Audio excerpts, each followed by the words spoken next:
Hey everybody, this is Ken from RecPro. Today we're going to go over how to replace your kitchen sink drain. So the only things that you should need for this is plumber's tape. You also might need channel locks, although everything should just be hand tight. This job should take you about 5 to 10 minutes. Let's jump straight into it. You want to remove the old strainer.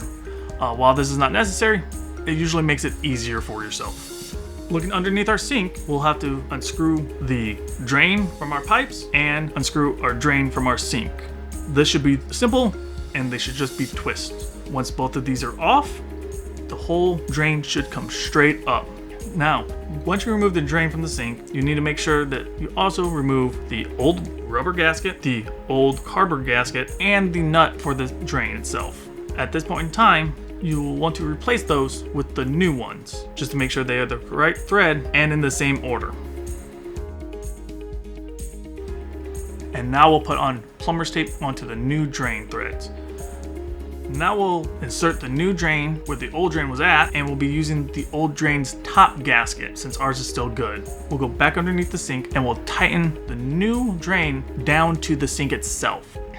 Once this is hand tight, we'll go down and now tighten the pipes to the bottom of the drain.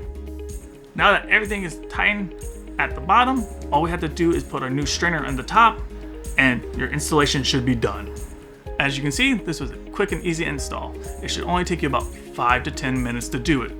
If you'd like to know more about the product that we used, click the link in the description below. And if you want to see more installation videos like this, make sure to click the like and subscribe button. And remember, when you're rolling down the road, roll with RecPro.